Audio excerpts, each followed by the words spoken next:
Hi, I am Monique Took and welcome back to In Her Era. So today's episode, it's something I thought that I would be doing a little bit earlier into recording our podcasts. It was a topic that is very meaningful to me and I don't know why I didn't do it earlier. Maybe I didn't feel ready. Maybe I didn't know how to fully talk about it in a personal lens, despite the fact I teach women how to heal it every single day, a lot of the time. And that is skin and my journey with acne. So hopefully I get through this episode without crying, because it's one that I think has affected me so much in my life. And it has dictated, I can already feel myself starting. It has dictated so much of my brain and how I show up. So I really wanted to dive into it all today for you. And obviously share my story, how I healed my acne, but also give you the tangible tools and strategies that maybe can apply to any woman that maybe is struggling with this as well. And these are the strategies that I have used not only for myself that allowed me to heal my acne, but also which I have used for clients as well. So my skin consumed a large part of my life. I had acne since I was 14 all the way into adulthood. And I have pretty severe acne scars for when my health was so bad that it got so worse. So I've got these like deep embedded scars that I will have forever likely. And even now at 30, I still get the occasional pimples. I still get the breakouts if, say, I ate dairy or my gut flared up because I have a sensitive gut system. So if anything flared up in my gut, like say, for example, I got a parasite when I was camping because I drank the water, I will break out.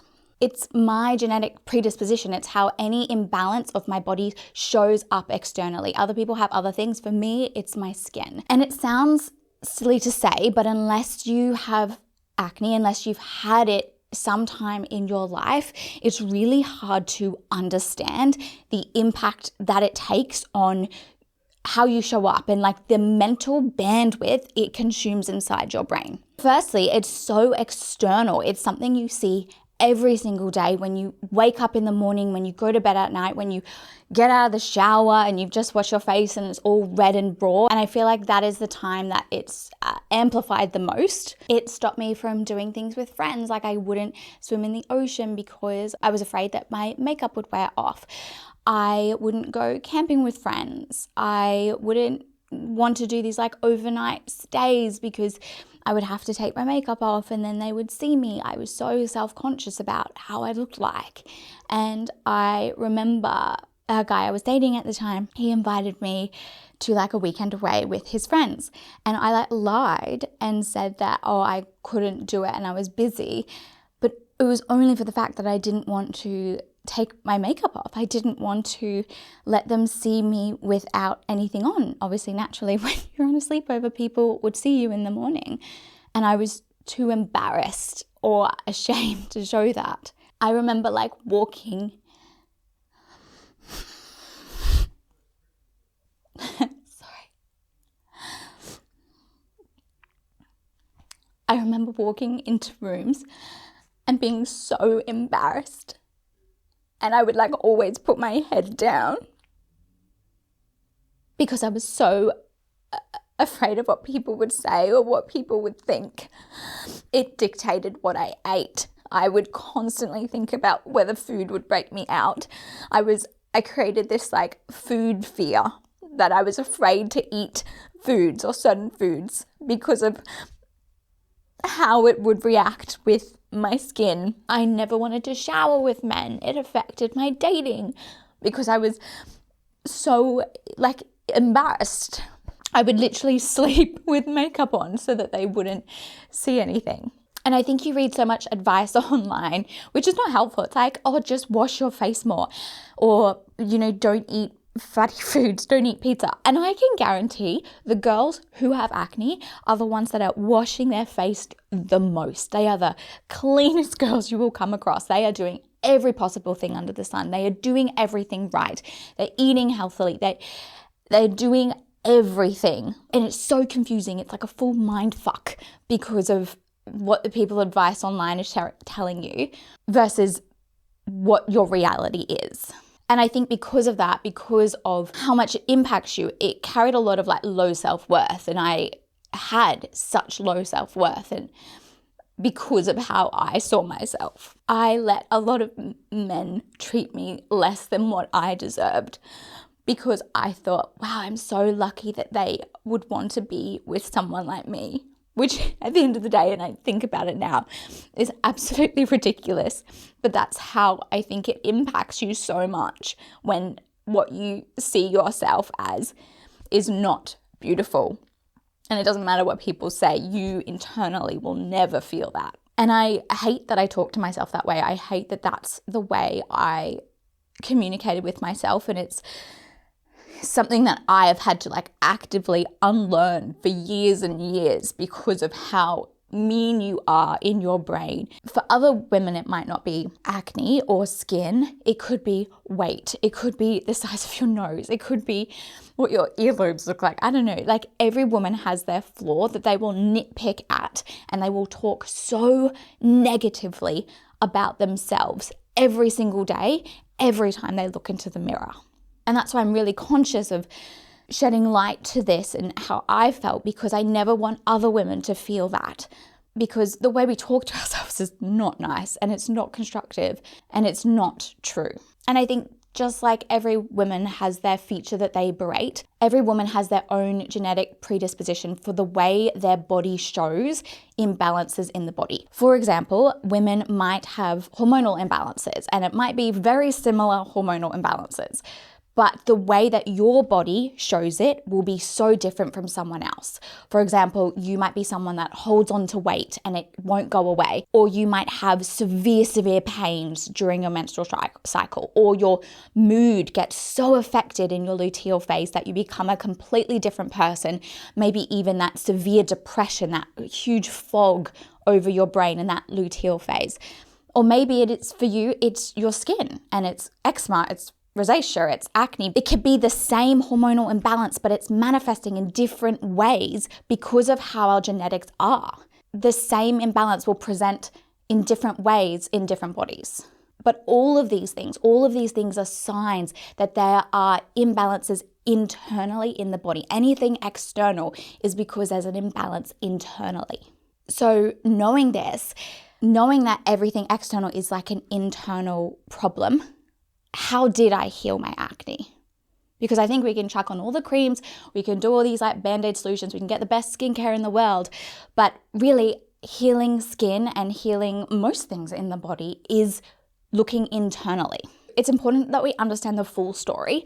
So like I said, I had acne when I was 14. I had it all through high school, and like looking back, it was like not even that bad, really. I wouldn't even classify as acne. It's probably like lots of pimples, and that's natural, I think, when you're in puberty. And my mum, because she could see how distressed I was, how much it impacts my life, she was so good at like, let's try this facial, let's try microdermabrasion, let's try laser. I went on the pill when I was 14, which I feel like is very standard back then. We were told like that will fix our hormones and that will stop our acne. I think I did every cream, all the things. The only thing I didn't do was Accutane. That was just kind of like a line I didn't want to cross. But even though I had it since I was 14, my skin was never as bad as when I got sick. So when I was 21, my health rapidly declined. And from the outside, you would think I'm doing everything right. Like, I exercised, I ate really well for a 21-year-old. I didn't drink really at all. I kind of like finished my going out phase at 18. I was like quite a healthy individual. So from the outside, it didn't make sense why my health like declined so suddenly that in 6 months I lost 13 kilograms, that I was 38 kilograms. You could see my rib cages and my collarbones. I was starting to turn yellow. I had lost my period for 2 years before this and obviously was still missing. And doctors sat down and told me that I would never have kids because my hormone levels were of a woman in menopause. I had like severe gut pain that every time I ate, I would be running to the toilet. Every time I ate, I would break out in acne. And I had obviously cystic acne all over my face. And the depth and the deepness of my scars shows how severe it was. So yes, like in my teenage years, I had acne, but this was this huge escalation when I was 21. because obviously there was so much going on internally. There was so much imbalance in different systems of the body that it was being reflected of the skin. And I always talk about how your skin is a mirror to what is happening internally. And because my health was so messed up, that was being reflected back in my face. So healing my body when I was 21 is the thing that healed my acne, because I was healing all the imbalances in my body. And the thing with skin is it's always the last thing to heal, because if you think about how your body works, it will always prioritize healing all the systems internally, your survival mechanisms, rather than the aesthetics of your skin. And that's why healing my body is the thing that healed my skin over time. And if I look back at the signs and the symptoms that I had such severe gut issues. Like, I would react with almost every food I ate. I would be running to the toilet in diarrhea, but then I'd also be constipated, and then I would break out every time I ate, not every single time. And it was because of how imbalanced my gut was that it impacted all my other hormones, from, yes, cortisol, but insulin, from my sex hormones. So I would get severe hormonal acne because I've also got these huge gut imbalances, huge inflammation in my body. My liver was struggling to keep up because I had this gut wasteland producing toxins, etc. So healing my skin started with my gut, rebalancing it, removing the things that weren't meant to be there. And at that time, I knew that it was my gut, even though gut health wasn't a thing. There was no such thing, no information about it except for research papers. And I was academic. I knew how to research. I luckily found this woman who I basically was like, I need you to do a gut test. I'll do everything. I presented my gut test with her, which isn't even as good as what we had now. And she looked at it and she was like, you have one of the worst guts I have ever seen. I don't even know how you're getting up out of bed, which makes sense because basically I wasn't. I was dying every single day. That's what I felt like an uphill battle every single day. So I had to really focus. I had to go on the GAPS diet, which is a very, very extreme diet, but because of how imbalanced my gut was, how many bad bacteria I had, how little good bacteria I had, how I wasn't able to digest anything, how I had holes in my intestines, which means every food particle that went in there, everything I ate would react with my immune system, cause a reaction. I had to do the extreme things, and I had to be strict at the beginning because I had to heal. I couldn't do this half-assed thing where I'm I'll do the diet and then I'll eat this thing. My body was so inflamed that I literally couldn't digest any food I was eating. I'm talking, I was eating what a full-grown man was eating, and I was losing that much weight because nothing was going inside my body. I wasn't digesting anything. The bacteria would eat it and then cause this huge reaction. My friends from uni even remember me bringing these giant jugs of meat stock, which is kind of a faster cooked bone broth in a way. Because I was so sensitive, I couldn't do bone broth, so I had to have meat stock. Yeah, I would be bringing that around uni, and I would have these plain as stews and things to allow my body to heal, my gut to heal, so I could absorb more food. So it was healing my gut. It was supporting the growth of good bacteria. It was reducing these pathogens and these pathobionts that had infected my gut. It was a lot of gut healing. It was supporting my detoxification pathways, my liver and my lymphatic system. It was doing all that first before I even touched my hormones. And each thing I healed meant I did another layer. It was like an onion. Every layer I supported, it would undo something else. It would heal it. And then it would I would graduate to the next thing. And I think it would have taken over a year to 2 years before my weight regained and my skin had pretty much cleared. And I think it just shows how long health can take, and that it's never just a quick fix. When you have deep ingrained imbalances in the body, and yes, mine is extreme, but as women, we do so much. There is imbalances in a lot of people's body because of the environment, because of the lifestyle, because of what we do in our daily life. And that's why sometimes healing always takes time. It takes that little bit longer to get to the root cause versus just a Band-Aid quick fix. It isn't actually healing what's causing the acne or the imbalance in the first place. No amount of cream was going to heal what was going on in my gut. So even though, I've healed my body, the thing about me and the way my body is, my genetic predisposition, the way my hormones are genetically predisposed to go towards higher testosterone, to have more imbalances or high cortisol that causes acne, I am a girl that I will never have glazed donut skin. And I think I've really struggled with that as a health practitioner who educates and helps women become that healthiest version of themselves. I have really struggled with that because I was like, oh, you know, those times where I had whey protein at a cafe like I did recently and I got like 2 breakouts. It made me feel like a fraud. It made me feel like, will anyone take me seriously? Because like sometimes I break out. I know that I will have textured skin. I know that no matter what skincare I have, I'm not going to look like the glazed donut girls or look put together with no makeup on. Like that won't be me. If I get a pimple, it will take 4 months for the redness to even go down, if then. But it doesn't mean that I'm not healthy. It's just the way my body shows me if there's a little bit of imbalance, if there's something like my hormones are a little bit off. It's my sign and my signal. It's the way I'm genetically wired, and it's something that I've had to come to learn, that it doesn't make me any less credible and it doesn't impact how I show up. And it's funny because I actually started my business in skin, and if you scroll back far enough, you can actually see that I started teaching about healing acne because it's the reason why I did what I did. It's the reason why I became a practitioner, because of how much my skin impacted me and I knew how to heal it. So I wanted other women to experience that.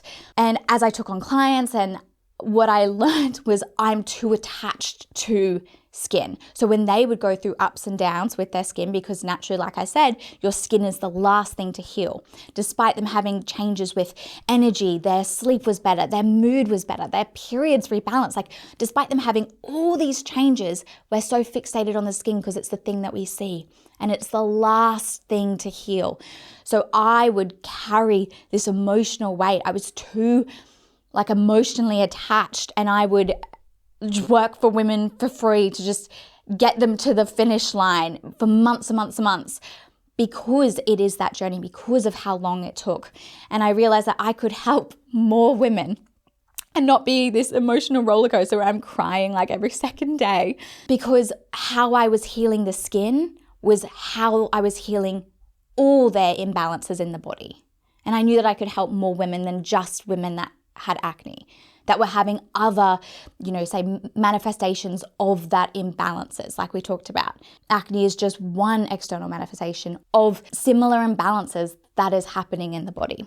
So that is my story, but I want to get down to the nitty-gritty. And I think understanding what the fuck even acne is, how it even forms, then allows you to understand how we can heal it. In a really simplified way, it happens in 4 key events. 1, an overproduction of sebum, which is your skin's oil. 2, you get this excess of skin cells. Basically get this excess skin protein, which sticks together, becomes sticky, and it almost like the skin cells can't slough off, and they create this sticky plug in your pores because you can't get rid of these excess skin cells. The 3rd is then this excess skin cells mixes with the oils, creates this beautiful environment for acne causing bacteria to form in this plug in your pores. And then the last event is it triggers this inflammatory response. It's this interplay of those 4 different mechanisms that cause the formation of acne and then cystic acne over time.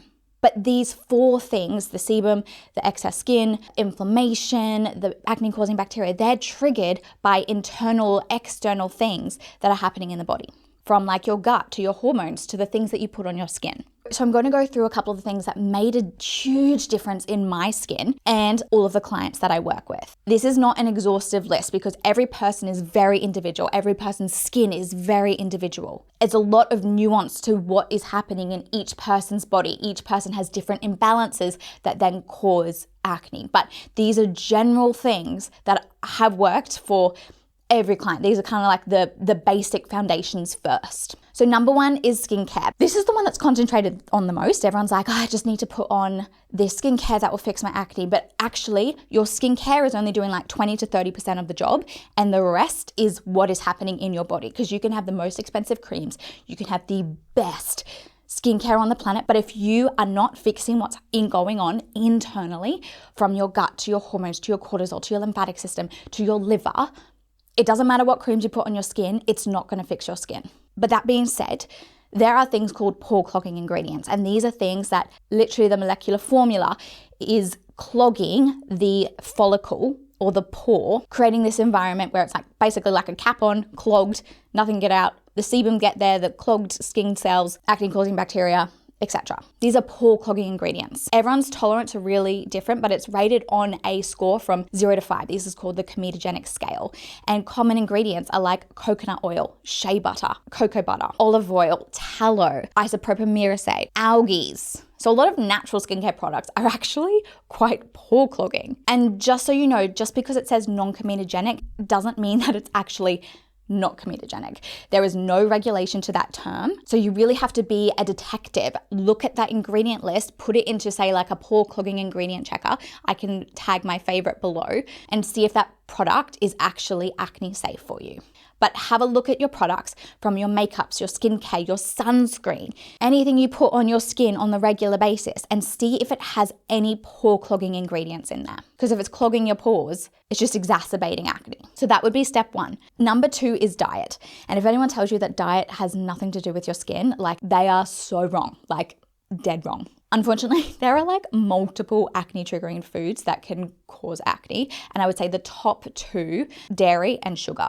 Dairy basically contains and triggers the release of a hormone called insulin-like growth factor, or IGF-1. And this is the hormone that triggers the release of testosterone and also the conversion of testosterone to DHT, which I like to describe DHT as like the Hulk version of testosterone, like it's 10 times stronger, which means you are getting 10 times the amount of oil produced in your skin that can then trigger acne. And dairy acts so fast. You can generally see dairy breakouts between 24 to 48 hours after consuming. So it's like milks, cheeses, creams, cottage cheeses, even whey protein. Whey protein is the dairy. The things that actually for dairy are generally okay-ish are goat's cheese and sheep's cheese, and sometimes like A2 milk, because it doesn't have the certain proteins that contain IGF-1. Sugar is the other one because it triggers the same cascade. Sugar and high GI foods like white bread, plain pasta by itself, they cause this like spike in blood sugar, which means you get a spike in insulin. And insulin triggers the release of IGF-1, insulin-like growth factor, which then triggers the increase of sebum, thus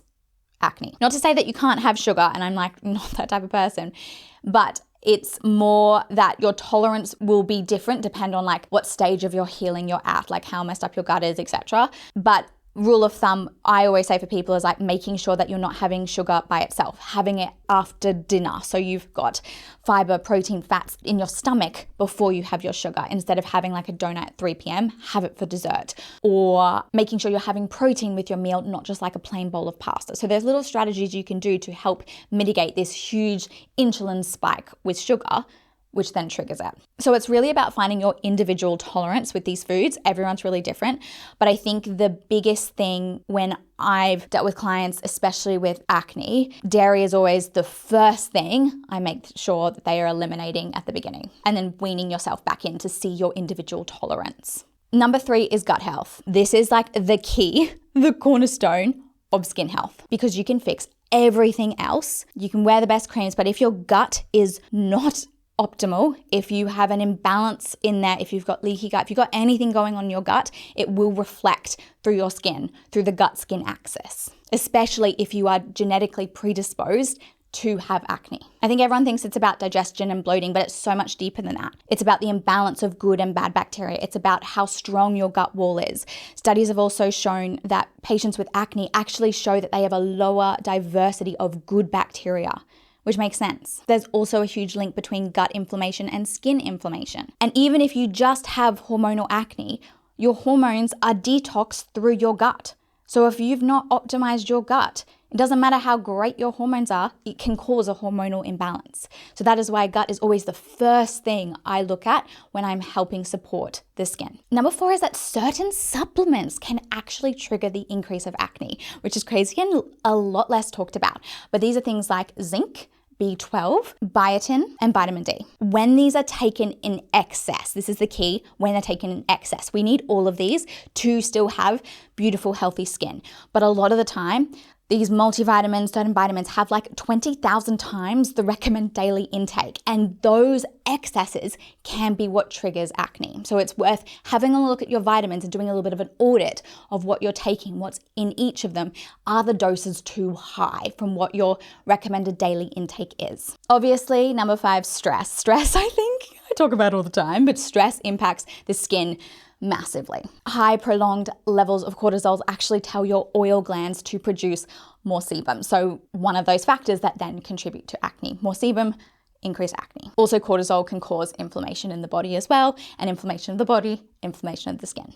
And the last thing is testing.